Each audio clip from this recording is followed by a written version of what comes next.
ফেব্রুয়ারির প্রথমার্ধে অবাধ ও সুষ্ঠু ভোটের প্রতিশ্রুতি ডক্টর ইউনূসের। বানচালের ষড়যন্ত্র নিয়ে সতর্ক থাকার আহ্বান। আইনশৃঙ্খলা পরিস্থিতি নিয়ে উদ্বেগ ৭ দলের। চাঁদাবাজির অভয়ারণ্য যেন উত্তরা, জোর করে যে যার মতো তুলছে চাঁদা, দলীয় পরিচয়ে জড়িতদের বিরুদ্ধে নেওয়া হচ্ছে ব্যবস্থা, জিরো টলারেন্সে পুলিশও, তারপরও মিলছে না মুক্তি। পৈতৃক সম্পত্তি নিয়ে দ্বন্দ্ব, রাজধানীর নর্দায় সৎ ভাইয়ের ধারালো অস্ত্রের আঘাতে প্রাণ গেল কলেজ পড়ুয়া শিক্ষার্থীর। থানায় মামলা দায়ের, অভিযানে পুলিশ। গরু বাছুর সব তো বিক্রি করে দিতে আছে, যার নালি তা খাতি দেবো কি? বড় করে পানি দিয়ে যখন আমাদের আর বেরোনে কোন লাইনে গড়ে প্লাবিত হয়ে গেছে। 4 দশক ধরে জলাবদ্ধতার সঙ্গে লড়ছেন যশোরের ভবদহের লাখ লাখ মানুষ। পাম্পে পানি সরিয়েও জমি চাষাবাদ উপযোগী করা যাচ্ছে না। সরকারের একের পর এক প্রকল্পে মেলেনি সমাধান। এবং অসাধু ব্যবসায়ীদের দৌরাত্মে হুমকিতে দেশের প্রসাধনী শিল্প। বিদেশ থেকে চোরাই পথে আসা পণ্যে ছয়লাভ বাজার, রাজস্ব হারাচ্ছে সরকার। ব্যাগেজ নীতিমালা কঠোর করার তাগিদ।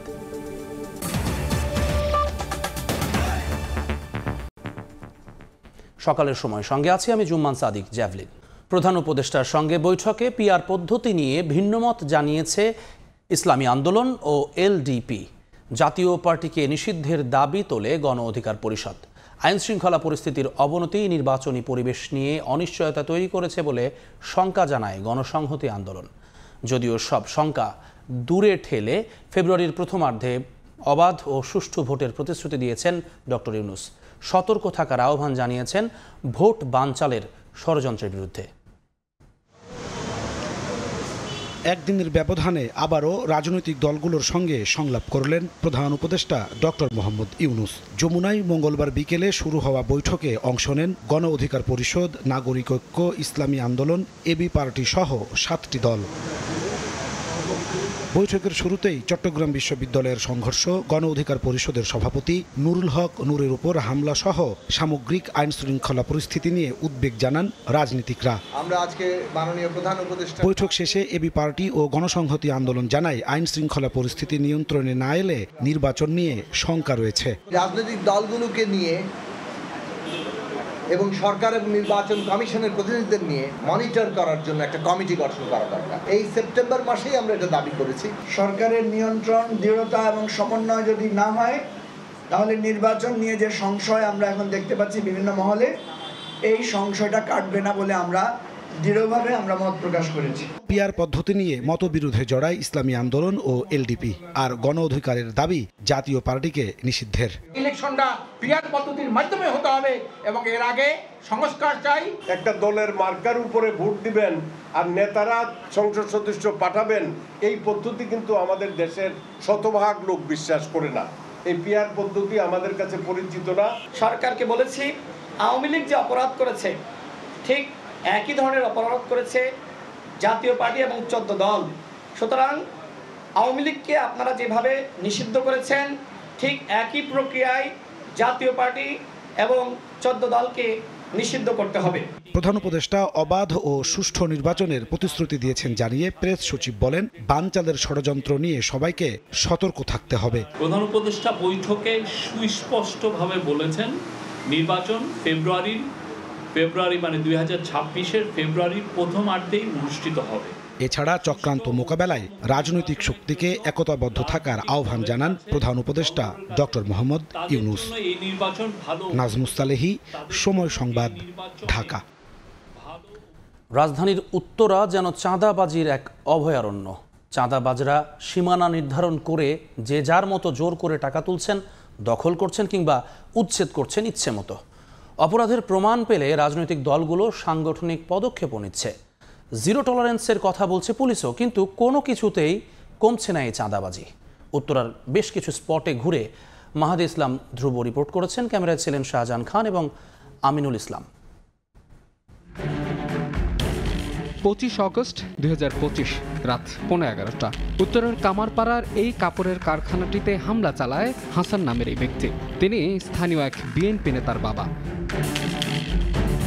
কারখানা মালিকের দাবি, এই কারখানা সহ জায়গাটি দখলের দায়িত্ব নিয়েছেন ওয়ার্ড পর্যায়ের বিএনপি নেতা জাহাঙ্গীর। মালিকের আরও দাবি, এই ষড়যন্ত্রের পেছনে কলকাঠি নাড়ছেন আত্মগোপনে থাকা স্থানীয় আওয়ামী লীগ নেতা দেলোয়ার। আর এই কাজ সম্পন্ন করতে জাহাঙ্গীরের বাবা হাসান হামলা করেন কাপড়ের কারখানাটিতে। ফ্যাক্টরিটা মাত্র 2.5 বছর হয়েছে আর কি আমি নিছি। নেওয়ার পর এইখানে আওয়ামী লীগ করে অলরেডি ছাত্র হত্যার মামলা আছে 5-7টা।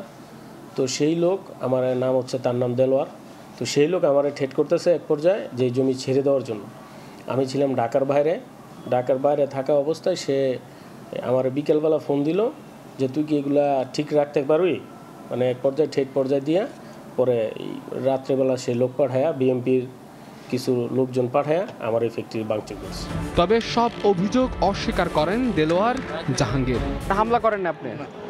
মনে হয় না, বাবা মুরব্বী মানুষ এই কথাটা সম্পূর্ণভাবে মিথ্যা। আমি বিএনপির লোককে লেলিয়ে দিচ্ছি, আমি কেন হামলা করবো গিয়া, আমার দরকার থাকে। এবার নজর দেওয়া যাক সুইস গেটের এই ফলের আড়তের দিকে।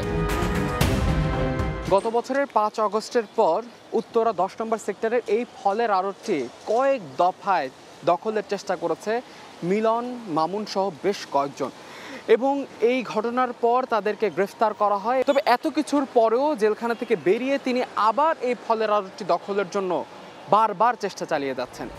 আড়ত মালিকের দাবি, প্রথমে চাঁদা আদায়, পরে পুরো আড়তটি দখলে নেওয়ার পায়তারা করেন মিলন। এই ঘটনায় মিলনকে দল থেকে বহিষ্কার করে যুবদল। আড়ত মালিকের দায়ের করা মামলায় গ্রেফতারও হন মিলন। তবে জেল থেকে মুক্ত হয়ে আবারও আড়তটি দখলের পায়তারা করছেন মিলন। এখনো কি আবার দখলের চেষ্টা করছেন? এখন লোক আছে, মানে দখলের চেষ্টা করতেছে। সরকার পতনের পরেই একদল সন্ত্রাসী বাহিনী এসে আমার হাজবেন্ডের কাছে, এখানে যারা ম্যানেজার বা পরিচালনা কমিটি ছিল, তাদের কাছ থেকে 20 লাখ টাকা দাবি করে। এদের পিছনে স্থানীয় দেশি এবং বিদেশি বড় কোনো চক্র এদের সাথে কাজ করতেছে। আমি যদি আজকে মনে করেন আমি ওদের নাম প্রকাশ করে আমি এখান দিয়ে যেতে পারবো, আমার বিশ্বাস নাই। সব অভিযোগ অস্বীকার করে মিলনের দাবি, রাজনৈতিক প্রতিহিংসার শিকার তিনি।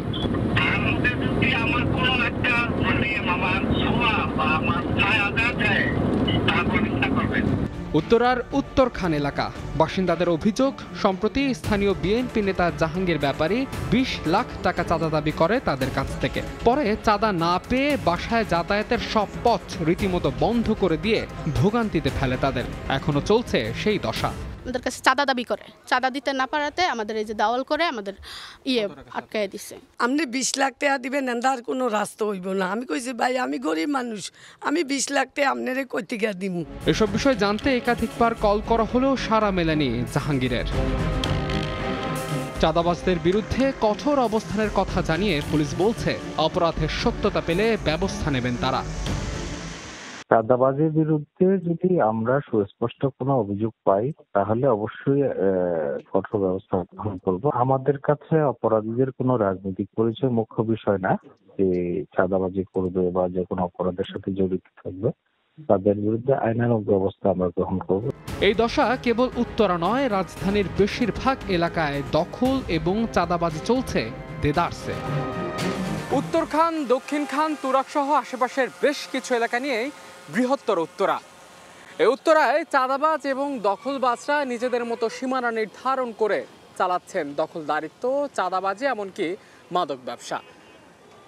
যারা দলীয় পরিচয়ে এসব অপকর্ম করছেন তাদেরকে দল থেকে বহিষ্কারও করা হচ্ছে এবং আইন শৃঙ্খলা রক্ষাকারী বাহিনীর কাছে তারা গ্রেফতারও হচ্ছেন। তবুও কোনো এক অদৃশ্য কারণে তাদের লাগাম টানা সম্ভব হচ্ছে না। মাহাদ ইসলাম ধ্রুব, সময় সংবাদ, ঢাকা। পারিবারিক সম্পত্তি নিয়ে কলহের জেরে সৎ ভাইয়ের হাতে প্রাণ গেল কলেজ পড়ুয়া শিক্ষার্থীর। মঙ্গলবার সন্ধ্যায় রাজধানীর নর্দার কালাচাঁদপুরে এই ঘটনা ঘটেছে। গুলশান থানায় মামলা দায়ের করেছে নিহতের পরিবার। ঘাতকের দৃষ্টান্তমূলক শাস্তির দাবি জানিয়েছে স্বজনরা। পারিবারিক বিবাদ, পৈতৃক সম্পত্তি আর রিকশার গ্যারেজ নিয়ে ছিল টানাপোড়েন। মঙ্গলবার সন্ধ্যায় নর্দা কালাচাঁদপুরে সৎভাই জানে আলমের ধারালো দার আঘাতে নিহত হয় কলেজ শিক্ষার্থী রাফসান সামি। কুর্মিটোলা জেনারেল হাসপাতালে নিলে মৃত ঘোষণা করেন চিকিৎসক। ঘাতকের দৃষ্টান্তমূলক শাস্তি দাবি করছেন স্বজনরা। রিকশার গ্যারেজের ব্যাপার নিয়ে কথাবার্তা নিয়ে কথা কাটাকাটি হয়েই এটা নিয়ে আঘাতপ্রাপ্ত হয়ে মারা গেছে। ওর বাবা ওরে 4-5টা রিক্সা কিনে দিয়েছে, অটো রিক্সা। তো ওইটা নিয়ে ওই প্রথম ঘরের ছেলেদের একটু জেলাস হয়, ওইটা নিয়ে কথা কাটাকাটি। রামদা দিয়ে আমরা এর বিচার চাই। এ ঘটনায় গুলশান থানায় মামলা দায়ের করেছে নিহতের পরিবার। পুলিশ বলছে অভিযুক্তকে ধরতে অভিযান অব্যাহত রয়েছে। ঘটনার পরপরই আমাদের একাধিক টিম অভিযান অব্যাহত আছে। আমাদের ঊর্ধ্বতন কর্তৃপক্ষ ঘটনাস্থল পরিদর্শন করছেন এবং আমরা একাধিক টিম এটা নিয়ে কাজ করছি। আশা করি খুব শীঘ্রই আমরা এই ঘটনার সাথে যারা ঘাতক, এই হত্যাকাণ্ডের সাথে জড়িত, আমরা যেহেতু শনাক্ত করা হয়েছে, তাদের গ্রেপ্তার করতে সক্ষম হব। ময়নাতদন্তের জন্য ঢাকা মেডিকেলে পাঠানো হয়েছে নিহত রাফসান সামির মরদেহ। হাসান ওয়ালি, সময় সংবাদ, ঢাকা। অসাধু ব্যবসায়ীদের দৌরাত্মে হুমকির মুখে দেশের প্রসাধনীয় স্কিন কেয়ার খাত। দ্রুত বাড়তে থাকা এই শিল্পে দেশীয় প্রতিষ্ঠান মাথা তুলে দাঁড়ানোর আগেই বিদেশ থেকে আসা অবৈধ পথে পণ্যে সয়লাব এই বাজার। এতে কোটি কোটি টাকার রাজস্ব হারাচ্ছে সরকার, এমনটাই দাবি সংশ্লিষ্টদের। দেশের এই শিল্পকে চাঙ্গা করতে আর চোরা কারবারি ঠেকাতে ব্যাগেজ নীতিমালা কঠোর করা সহ যথোপযুক্ত আইনি ব্যবস্থা নেওয়ার পরামর্শ বিশেষজ্ঞদের। প্রসাধনী জনসংখ্যা বৃদ্ধির সঙ্গে তাল মিলিয়ে সৌন্দর্য চর্চায় দিন দিন বাড়ছে এসব পণ্যের চাহিদা। বাংলাদেশ ট্রেড অ্যান্ড ট্যারিফ কমিশনের প্রতিবেদন, দেশে বর্তমানে আমদানি নির্ভর কালার কসমেটিক্স ও স্কিন কেয়ার পণ্যের চাহিদা রয়েছে প্রায় 34,000 কোটি টাকার। এর মধ্যে চোরা পথে আসে প্রায় 24,000 কোটি টাকার প্রসাধনী পণ্য। দেশে বছর বছর প্রসাধনী ও স্কিন কেয়ার পণ্যের চাহিদা বাড়তে থাকলেও কমছে বৈধ পথে আমদানি। এনবিআরের তথ্য, 2021-22 অর্থ বছরে 627 কোটি টাকার কালার কসমেটিক্স ও স্কিন কেয়ার পণ্যের আমদানির বিপরীতে রাজস্ব আদায় হয়েছে 288 কোটি টাকা, যেখানে গেল বছর 100 কোটি টাকার পণ্যের আমদানির বিপরীতে রাজস্ব আদায় হয়েছে 32 কোটি টাকার কাছাকাছি। রাজধানীর বিভিন্ন বাজারের বিক্রেতাও জানালেন, তাদের কাছে থাকা বিদেশি ব্র্যান্ডের বেশিরভাগ প্রসাধনী এসেছে অবৈধ পথে। মালগুলো হচ্ছে ইন্ডিয়ান বর্ডার, আপনার বেনাপোল আছে, সিলেট আছে, বাবুবাজার আছে, নরসিংদী, ওই জায়গায় দেখা গেছে লোক আছে, ওরা কুরিয়ারের মাধ্যমে আমাদের কাছে পাঠায়। বেশিরভাগই আমাদের লাগেজ পার্টি আছে নিজস্ব। আমদানিকারকরা বলছেন, চলতি বছর এসব পণ্যে 150% পর্যন্ত শুল্ক আরোপের ঘোষণায় নেতিবাচক প্রভাব পড়ছে আমদানিতে। বেড়েছে চোরা কারবারিদের দৌরাত্ম্য, যা বিপাকে ফেলেছে তাদের। জুনের পরে এই পর্যন্ত আর পাউডার, লিপস্টিক, ক্রিম, লোশন এই আইটেমগুলি আর এলসি হচ্ছে না, এগুলি সব ব্ল্যাকের মাধ্যমে আসতেছে। অবৈধ পথে দেশে আসা প্রসাধনী পণ্যের দাপটে যে শুধু আমদানিকারকরা বিপাকে পড়ছেন তা নয়, কোণঠাসা হয়ে পড়েছেন উদীয়মান দেশীয় প্রতিষ্ঠানগুলো। বাংলাদেশে যে বাজারটা আছে খুব ছোট বাজার, সেটা হচ্ছে বেশিরভাগই খুব নিম্নমানের পণ্য দিয়ে ভর্তি করা। প্রচুর পরিমাণে রিসার্চের অভাব, সরকারি সুযোগের অভাব, এই সব কারণগুলোর জন্য আসলে আমাদের বাজারটাকে বাংলাদেশে আমরা যেভাবে আসলে লোকাল কোম্পানি দিয়ে যেভাবে বড় করতে চাচ্ছি সেভাবে এখনো বড় হয়ে ওঠেনি। এই অবস্থায় রাজস্ব ফাঁকি দেয়া, চোরাই ব্যবসা বন্ধের পাশাপাশি দেশীয় শিল্পের সুরক্ষায় সরকারি নীতি কৌশল ঢেলে সাজানোর পরামর্শ দিচ্ছেন ব্যবসায়ী নেতারা। ইন্টারন্যাশনাল স্ট্যান্ডার্ডের ব্যাগেজ রুল করা দরকার। এই ব্যাগেজ রুলের নামে বেশি জিনিস আনবো, এটা কিছুতে হতে দেওয়া উচিত না। আমাদের দেশের আইনের দুর্বলতা বেরিয়ে এখান থেকে দেখা যায় এত কঠিন আইন করার পরেও আইনটা প্রয়োগ করতে পারে না। যুক্তরাজ্য ভিত্তিক গবেষণা প্রতিষ্ঠান অ্যালাইডের তথ্য, 2020 সালে বাংলাদেশে প্রসাধনীর বাজার ছিল 123 কোটি ডলারের, যা 2027 সালে পৌঁছাবে 212 কোটি ডলারে। অন্তরা সেন, সময় সংবাদ, ঢাকা। পাম্প দিয়ে পানি সরিয়েও ভবদহের জমিকে আর চাষাবাদ উপযোগী করা যাচ্ছে না। অনেক কষ্টে যারা আবাদ করতে চান তাদের সবাই আবার ফসল ঘরে তুলতে পারেন না, ফলে এই অঞ্চলের অর্থনীতিতে পড়ছে বিরূপ প্রভাব। ফসল উৎপাদনে ব্যর্থতার সঙ্গে বর্ষায় উপচে ওঠা পানির তোড়ে প্লাবিত হচ্ছে মাছের ঘেরো। যশোরের ভবদহ অঞ্চল ঘুরে এসে মোবারক শুভ এবং সোহেল কুরেশির ছবিতে রিপোর্টার আলামিন তুষারের 3 পর্বের ধারাবাহিক প্রতিবেদনের দ্বিতীয় পর্বে থাকছে কৃষি ও অর্থনীতির চিত্র। শেখর চন্দ্র সরকার একসময় কৃষিকাজ করলেও এক যুগ ধরে আর আবাদ করতে পারছেন না, কারণ বিলের পানি না সরায় চাষাবাদ করার কোনো উপায় নেই। গ্রামের পর গ্রাম প্লাবিত হয়ে ঘেরের মাছ আর মাঠের ফসলের সঙ্গে জীবিকাও ভেসে গেছে অনেকের। তাই তো ঘরের আঙিনায় বসে বড়শি দিয়ে মাছ ধরা ছাড়া উপায় নেই। পরিবারকে সহায়তায় উঠোনে থাকা সবজি বাগানও তলিয়েছে। নেই গৃহপালিত প্রাণীগুলো, আছে কেবল একরাশ আক্ষেপ। কি করবো, অনেক বিলি কাজ নেই, কৃষি কাজ করে বিলি তো কাজ নাই। 27 বিলির মানুষ মরিয়ে যাচ্ছি না আমরা। গেটে যখন আকাশ হয়ে গেল তখন তো এই পানির অবস্থায় আমার। যদি ষষ্ঠী পাড়াতে ভালো না হলো না, খারাপ থাকবে। 4-5 বছর তো এই বিল সেচে করা হয়, এখন আর সেচারও লাইন নাই। এমনকি নিত্যপণ্যের বাজারও জলাবদ্ধতার শিকার। চারপাশে অস্থায়ী বাঁধ দিয়ে পাম্প দিয়ে পানি সরিয়ে চলছে বেচাকেনা। এতে আশপাশে বসতি হচ্ছে জলমগ্ন। প্রায় 4 দশক ধরে বছর জুড়ে এভাবেই পানির সঙ্গে লড়ছেন ভবদহের প্রায় 5 লাখ মানুষ। গত বছর তো লাগলো, তো এবার আমার ছেলে আর মাছ দিইনি। বাদ দিয়ে আমরা বাজারটাকে কোনো কাদা শুকনা রাখছি। গরু বাছুর সব তো বিক্রি করে দিতে আছে, যার নালি তা খাতি দেবো কি।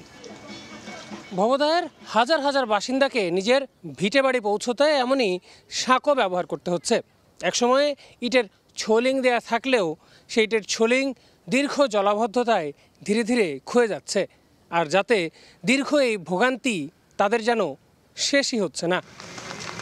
এজন্যে পানি নিষ্কাশনের একমাত্র পথ ভবদহের জলকপাটের আশপাশের বড় বড় মাছের ঘেরের ব্যবসায়ীদের দায় দিচ্ছেন ছোট ছোট ব্যবসায়ীরা। কিছু কিছু প্রভাবশালী লোক আছে, তাদের কিছু ছেলেবেলা আছে, তারা এই দিক থেকে ক্লোজ করে নিয়ে যেয়ে তারাই সব বুকজাত করে। বড় করে পানি দিয়ে যখন আমাদের আর বেরোনে কোন লাইনে গড়ে প্লাবিত হয়ে গেছে। ধান চাষ হবে, মাছ চাষ হবে। অবৈধ মাছের ঘের ও নদী ভরাটে প্রাকৃতিক পানি প্রবাহ রুদ্ধ। গেল 20 বছরে নদীর প্রস্থ কমে এসেছে উল্লেখ করে প্রশাসন বলছে ঘের ব্যবসাকে একটি নির্দিষ্ট নীতিমালার মধ্যে আনার কাজ শুরু হয়েছে। মূল সমস্যাটা হলো আমাদের নদীগুলোতে নাব্যতা হারিয়ে গেছে। সরকার কিন্তু পদক্ষেপ নিয়েছে বিভিন্ন কারণে, সেটা কিন্তু আমাদের এটা সঠিকভাবে বাস্তবায়ন করা সম্ভব হয়নি। যতটা সুফল ওই প্রকল্পে পাওয়ার কথা ছিল, বাস্তবায়ন না হওয়ার কারণে কিছুটা সুফল তারা কম পেয়েছে। বিভিন্ন রকমের মৎস্য চাষী যারা আছে, যারা এই এগুলোকে মাছের ঘেরের পরিণত করেছে। তো বর্তমানে মৎস্যের নীতিমালা যেটা আছে এটাকে রাখতেছি, সামগ্রিক বিষয় নিয়েই কাজ করতেছি এখন। যদিও দীর্ঘদিন ধরে সমস্যা সমাধানের আশ্বাস মিললেও তা এখন ভুক্তভোগীদের কাছে পরিণত হয়েছে চরম অবিশ্বাসে।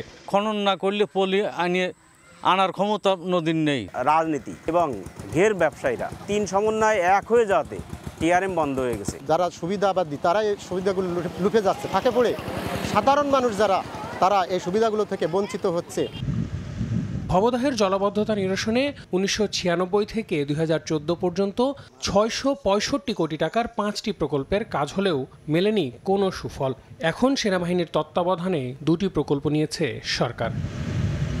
আল আমিন তুষার, সময় সংবাদ, যশোর।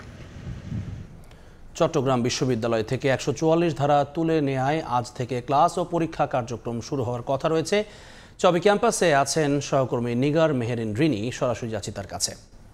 রিনি,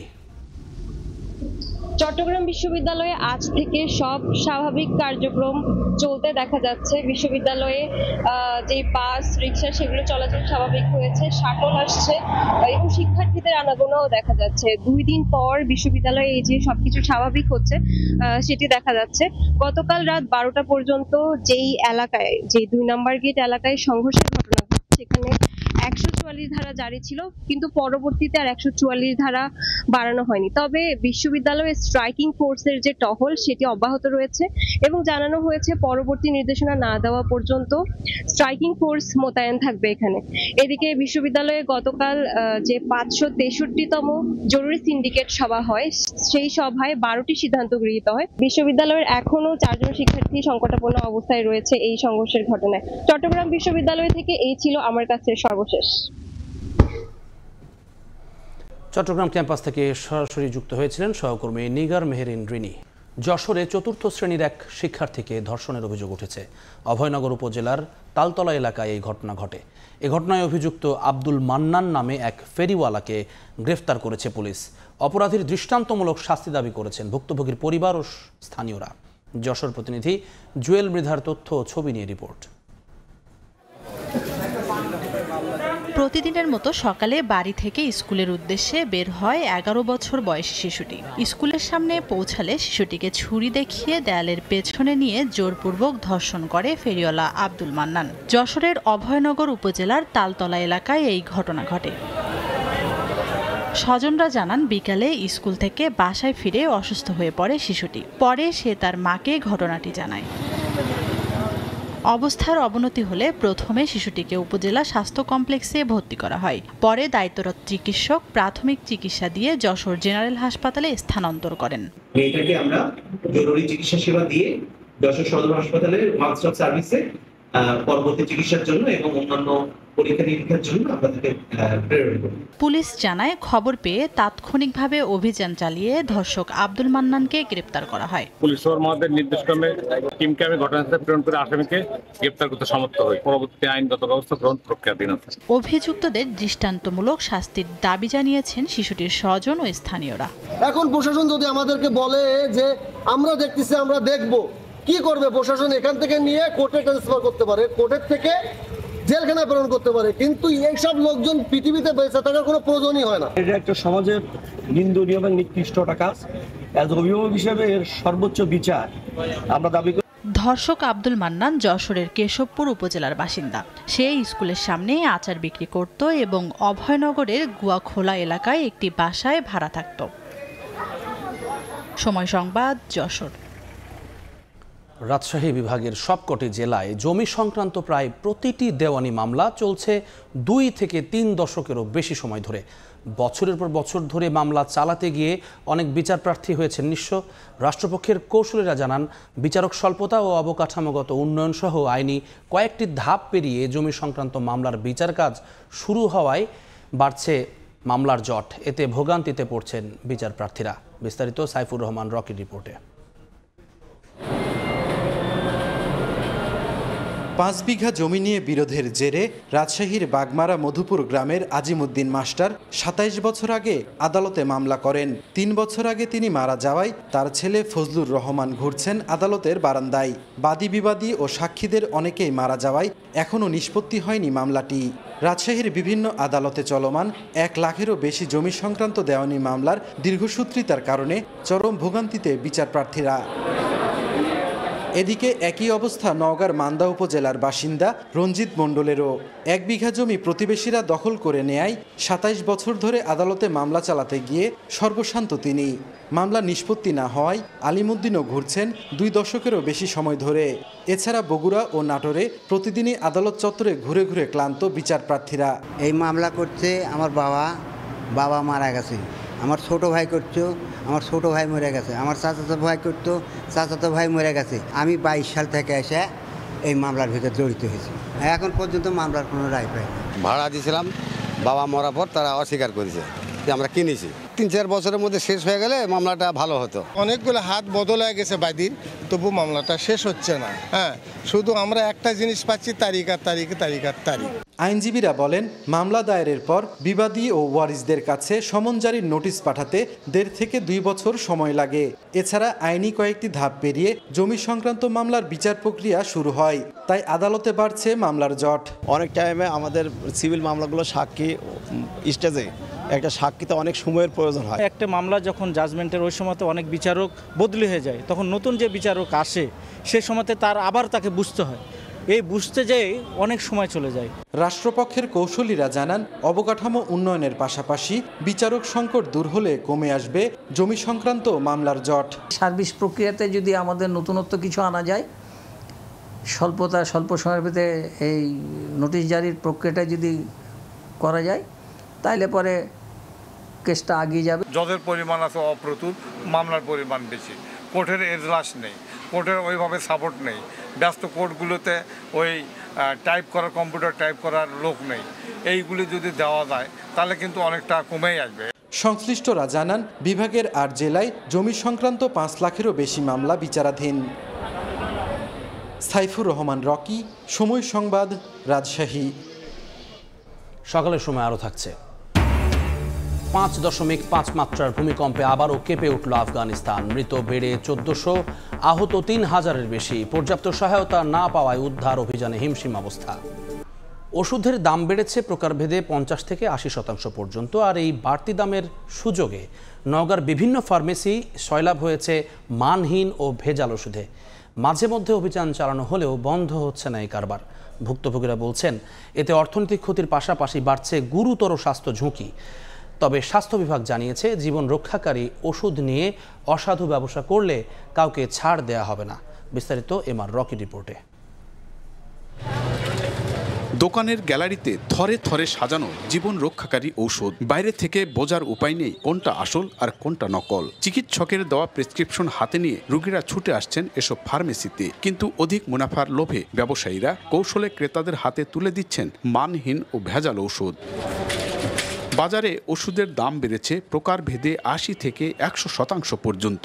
এ সুযোগে অধিক মুনাফার আশায় অনেক ফার্মেসি কম দামে ওষুধ দেওয়ার প্রলোভন দেখিয়ে ক্রেতাদের হাতে দিচ্ছেন মানহীন ও ভেজাল ওষুধ। এতে প্রতিনিয়ত প্রতারিত হচ্ছেন সাধারণ মানুষ।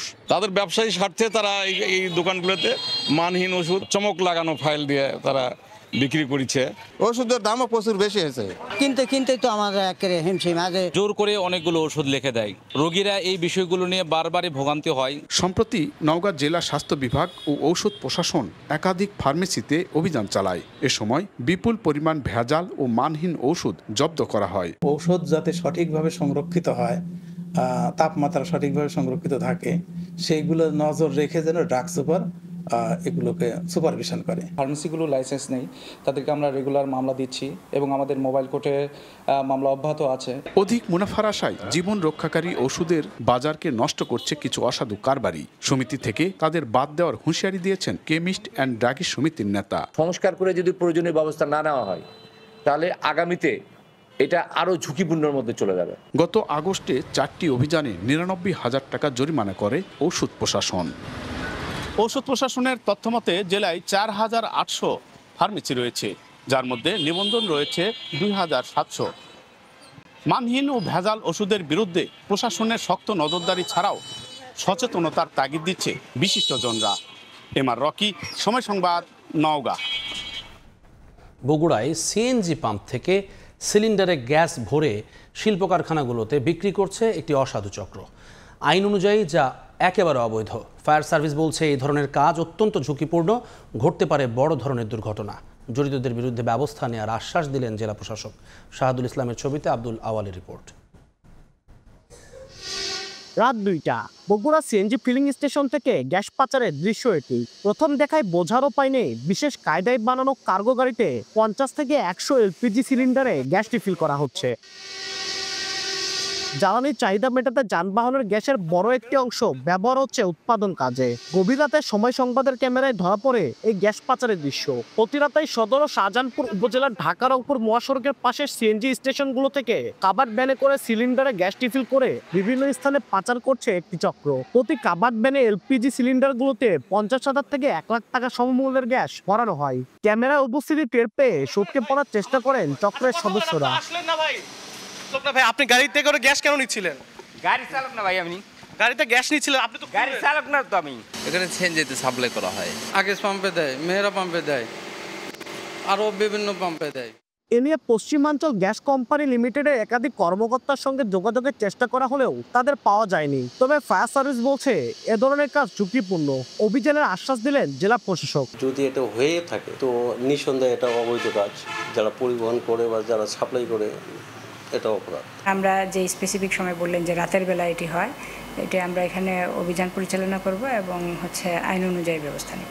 বিস্ফোরক দ্রব্য আইনে 1908 অনুযায়ী সিএনজি সিলিন্ডার বা গ্যাস ট্যাঙ্ক অনিরাপদভাবে বহন করা বিস্ফোরক দ্রব্য পরিবহন সমতুল্য ধরা হয়েছে। এভাবে গ্যাস সিলিন্ডার পরিবহনে ঘটতে পারে বিস্ফোরণ। সড়কে এমন ঝুঁকিপূর্ণ সড়ক পরিবহন আইন 2018 অনুযায়ী শাস্তিযোগ্য অপরাধ। আর বাংলাদেশ দাহ গ্যাস আইনে 2001 অনুযায়ী অনুমোদিত পরিবহন ব্যতীত গ্যাস সিলিন্ডার আর বাংলাদেশ দাহ গ্যাস আইন 2001 অনুযায়ী অনুমোদিত পরিবহন ব্যতীত গ্যাস সিলিন্ডার বহনে জেল ও জরিমানার বিধান আছে।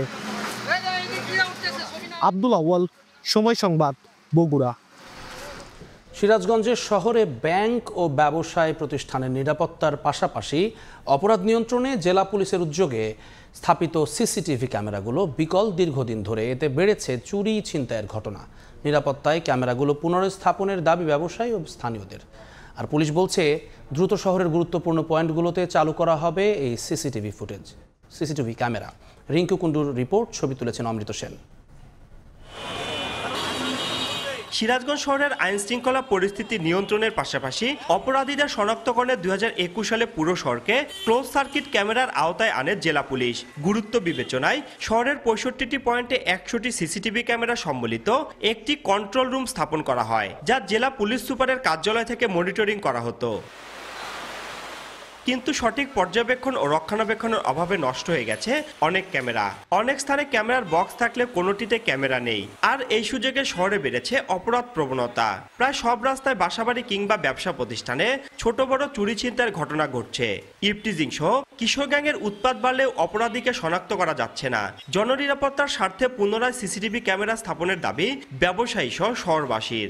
এখন কিন্তু ছিনতাই বেড়েছে আমাদের সিরাজগঞ্জ শহরে এবং রাহাজানি বেড়েছে। সিসি ক্যামেরা যদি থাকে তাহলে চুরি ছিনতাই বা যে অকারণগুলো হয় রাত্রে দিনে, এগুলো চিহ্নিত করে অপরাধীকে ধরা যায়। গাড়িগুলির থেকে ছিনতাই হয়, চুরি ডাকাতি হয়, এগুলো যেন আর না হয় সেটাই আমরা সরকারের কাছে আবেদন করছি। পৌরসভা, পুলিশ প্রশাসন এবং জেলা প্রশাসনের কাছে অনুরোধ করব অতি দ্রুত সময়ের মধ্যে সিরাজগঞ্জ শহরটাকে সিসি ক্যামেরার আওতায় নিয়ে আসা হোক। ঊর্ধ্বতন কর্তৃপক্ষের সঙ্গে আলোচনা করে দ্রুত সিসিটিভি ক্যামেরাগুলো পুনরায় স্থাপন করা হবে বলে জানান পুলিশ সুপার। তো অজ্ঞাতনামা অপরাধ ঘটে সে সমস্ত ডিটেকশনে সুবিধা হয় আর কি, এখন বিদ্যমান নেই। বাট আমাদের এটা আমরা আবার কথা বলে যে এটা পুনঃস্থাপন করা যায় সে উদ্যোগ গ্রহণ করব। গত এক বছরে সিরাজগঞ্জ শহরে চুরি ছিনতাইয়ের ঘটনায় মামলা হয়েছে 36টি। রিঙ্কু কুণ্ডু, সময় সংবাদ, সিরাজগঞ্জ। চাঁপাইনবাবগঞ্জে পদ্মা নদীতে পানি কমার সঙ্গে সঙ্গে দেখা দিয়েছে ব্যাপক ভাঙন। নদীগর্ভে বিলীন হচ্ছে বসতবাড়ি, ফসলি জমি ও বিভিন্ন শিক্ষা প্রতিষ্ঠান। ভাঙনের হুমকিতে ঘরবাড়ি ভেঙে অন্য জায়গায় নিয়ে যাচ্ছেন নদীপাড়ের বাসিন্দারা। ভাঙন ঠেকাতে জরুরি ভিত্তিতে জিও ব্যাগ ফেলা হচ্ছে বলে জানায় পানি উন্নয়ন বোর্ড। ভুক্তভোগীদের সহযোগিতার আশ্বাস স্থানীয় প্রশাসনের। জাহাঙ্গীর আলমের তথ্য ছবিতে রিপোর্ট। পদ্মা নদীতে পানি কমার সঙ্গে সঙ্গে দেখা দিয়েছে ব্যাপক ভাঙন। নদীগর্ভে বিলীন হচ্ছে বসতবাড়ি, ফসলি জমি ও বিভিন্ন শিক্ষা প্রতিষ্ঠান। ভাঙনের হুমকিতে ঘরবাড়ি ভেঙে অন্য জায়গায় নিয়ে যাচ্ছেন নদীপাড়ের বাসিন্দারা। এ চিত্র চাঁপাইনবাবগঞ্জের শিবগঞ্জ ও সদর উপজেলার পদ্মা নদীর তীরবর্তী এলাকা ও চরের 5টি ইউনিয়নের। 2 সপ্তাহ ধরে পানিবন্দী থাকার পর পানি কমতে থাকায় ঘরে ফিরতে শুরু করেছে চর ও পদ্মাপাড়ের বাসিন্দারা। তবে পানি কমলেও নতুন করে ভাঙন আতঙ্কে দিন কাটছে নদী তীরের বাসিন্দাদের। বন্যার পানি কমতে শুরু করেছে, এখন আবার নতুন করে একটা আতঙ্ক দেখা দিয়েছে নদী ভাঙন রক্ষার জন্য স্থায়ী বাঁধ, এই স্থায়ী বাঁধ দ্রুত আমরা দাবি জানাচ্ছি। বসতি বাড়ি, জমি জামা সব নদীতে বিলীন হয়ে যাচ্ছে। ভাঙন ঠেকাতে জরুরি ভিত্তিতে জিও ব্যাগ ফেলা হচ্ছে বলে জানায় পানি উন্নয়ন বোর্ড। ভুক্তভোগীদের সহযোগিতার আশ্বাস স্থানীয় প্রশাসনের। যে সমস্ত এলাকায় নদী ভাঙনের কারণে খুব বড় বড় স্থাপনা এবং সরকারি স্থাপনা রয়েছে, রাস্তাঘাট রয়েছে, সেই সমস্ত এলাকায় আমরা তাৎক্ষণিকভাবে জিও ব্যাগ এবং জিও টিউব দাপি করছি। পার্মানেন্ট প্রোটেকশনের জন্য আমাদের একটা প্রজেক্ট জমা দেওয়া আছে। আমরা অতি দ্রুত ভাঙন কবলিত পরিবারের জন্য সাহায্য পেয়ে যাব। এছাড়া সেখানে পশু খাদ্যের দরকার এবং শিশু খাদ্যের দরকার, এই দুটো বিষয়ই আমরা মন্ত্রণালয়ে পাঠিয়েছি। গত 2 সপ্তাহ আগে পানিতে তলিয়ে যায় জেলার 5 ইউনিয়নের প্রায় 11,000 পরিবার ও 2,000 হেক্টর ফসলি জমি। সময় সংবাদ, চাঁপাইনবাবগঞ্জ।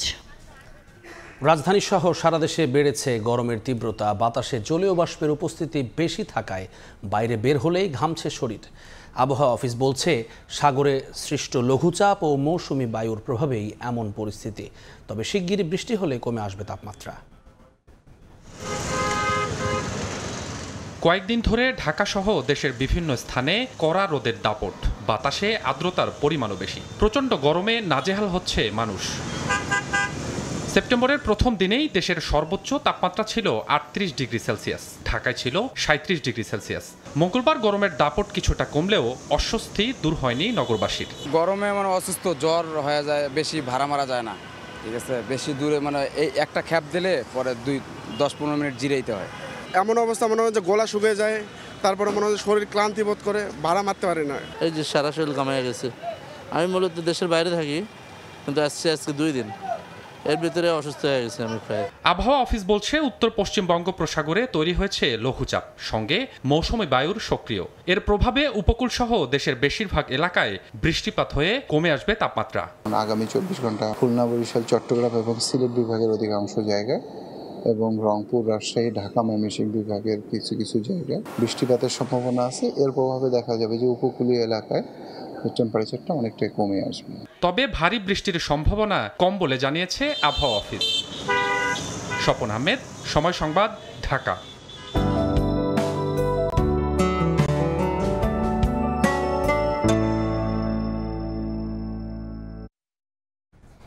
দেখে নেব এখনকার বাতাসের মানসূচক। বায়ুমান বিষয়ক সংস্থা IQ Air এর সূচক অনুযায়ী বাংলাদেশে এখনকার বাতাসের মান: ঢাকা বিভাগের বায়ুর মান 50, যা ভালো, বাতাসের আর্দ্রতা 78%। চট্টগ্রাম বিভাগে বায়ুর মান 54, এটি সন্তোষজনক, বাতাসের আর্দ্রতা 87। রাজশাহী বিভাগে বায়ুমান 61, যেটি সন্তোষজনক, আর্দ্রতা 84। সিলেট বিভাগে বায়ুর মান 58, এটিও সন্তোষজনক, বাতাসের আর্দ্রতা 90%। খুলনা বিভাগের বায়ুমান 33, যা ভালো, বাতাসের আর্দ্রতা 92। বরিশাল বিভাগে বায়ুর মান 55, এটি সন্তোষজনক, আর্দ্রতা 85। রংপুর বিভাগের বায়ুমান 77, এটি সন্তোষজনক, বাতাসের আর্দ্রতা 78। ময়মনসিংহ বিভাগের বায়ুর মান 67, এটিও সন্তোষজনক, বাতাসের আর্দ্রতা 86%। সারা দেশে বায়ুর মান সবচেয়ে ভালো খুলনায় 33 আর সবচেয়ে খারাপ রংপুরে 77। আফগানিস্তানের পূর্বাঞ্চলে ভয়াবহ ভূমিকম্পে রেশ না কাটতেই মঙ্গলবার আবারও 5.5 মাত্রার কম্পনে কেঁপে ওঠে কুনার প্রদেশ। ভূমিকম্পে মৃতের সংখ্যা ছাড়িয়েছে 1400, আহত 3000-এর বেশি। বিশ্ব স্বাস্থ্য সংস্থা বলছে দুর্যোগ কবলিত এলাকায় সম্পূর্ণরূপে ভেঙে পড়েছে চিকিৎসা ব্যবস্থা। যুক্তরাষ্ট্রসহ পশ্চিমা অর্থ সহায়তা কমে যাওয়ায় বিপর্যস্ত হয়ে পড়েছে তালেবান সরকার। স্থানীয় সময় মঙ্গলবার 5.5 মাত্রার ভূমিকম্পে কেঁপে ওঠে আফগানিস্তানের কুনার ও পার্শ্ববর্তী পাহাড়ি অঞ্চল। এর আগে রোববার মধ্যরাতে 6 মাত্রার শক্তিশালী ভূমিকম্পে মাটির সঙ্গে মিশে যায় প্রদেশটির শত শত গ্রাম। প্রাণ হারান 1400 জনের বেশি মানুষ, আহত হন কয়েক হাজার। নতুন কম্পনের কেন্দ্রস্থল ছিল ভূপৃষ্ঠ থেকে মাত্র 10 কিলোমিটার গভীরে। এতে ক্ষতিগ্রস্ত গ্রামগুলোতে ধ্বংসস্তূপ থেকে মাথা তুলতে না তুলতেই ধসে পড়ে আরো ঘরবাড়ি। ভয় আর আতঙ্কে থেমে যায় উদ্ধার কাজ। স্থানীয়রা জানান, পাহাড় থেকে নেমে আসে পাথরের ধস, বন্ধ হয়ে যায় দুর্গম সড়কগুলো। পরিস্থিতি সামাল দিতে হিমশিম খাচ্ছে আন্তর্জাতিক সংস্থাগুলো। ইউনিসেফ জানিয়েছে হাজার হাজার শিশু এখন মারাত্মক ঝুঁকিতে। স্থানীয়দের জন্য তারা ওষুধ, উষ্ণ পোশাক, তাঁবু ও জরুরি স্বাস্থ্য সামগ্রী পাঠিয়েছে বলেও জানা গেছে।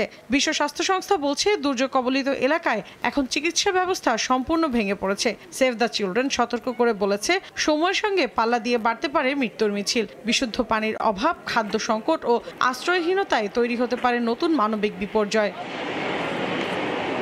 এদিকে আন্তর্জাতিক সহযোগিতায়ও রয়েছে বড় ঘাটতি। ব্রিটেন দিয়েছে 10 লাখ পাউন্ড সহায়তা, ভারত পাঠিয়েছে 1000 তাঁবু ও খাদ্য সামগ্রী। তবে যুক্তরাষ্ট্র ও আরও কয়েকটি দেশের অর্থ সহায়তা কমে যাওয়ায় বিপর্যস্ত হয়ে পড়েছে তালেবান প্রশাসন।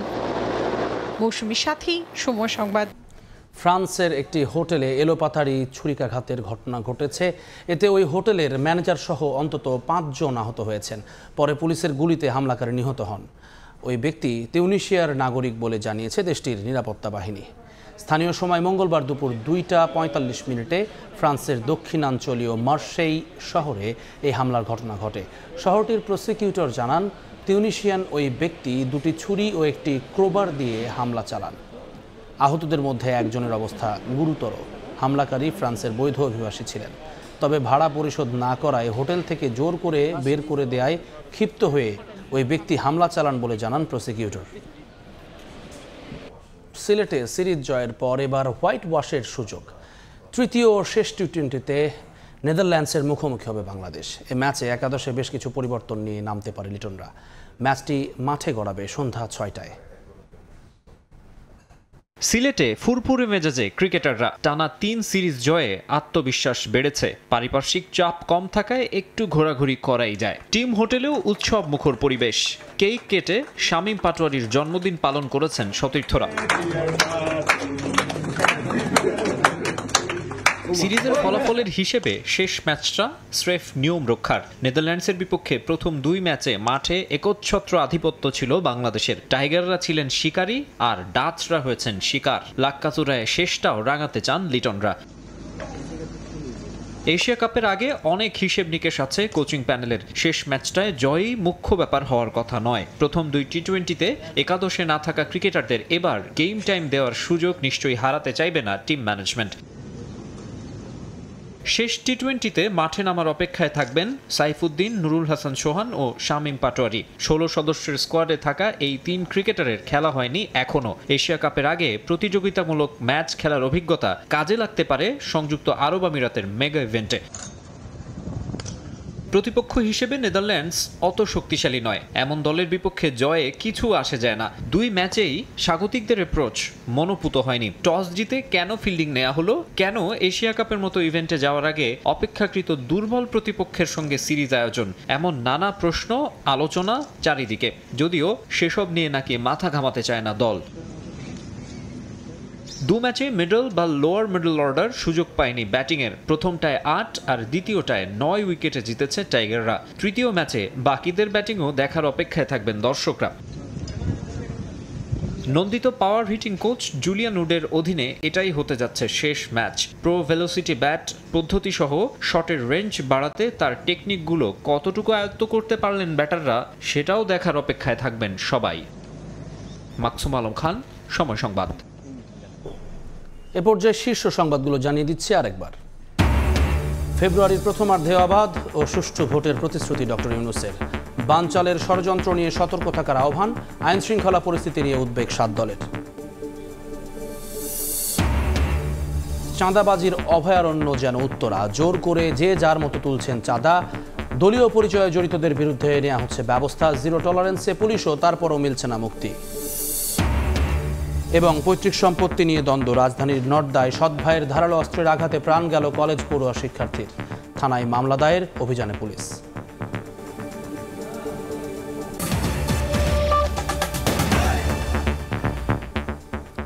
এই ছিল সকালের সময়। সঙ্গে থাকুন সময়ের।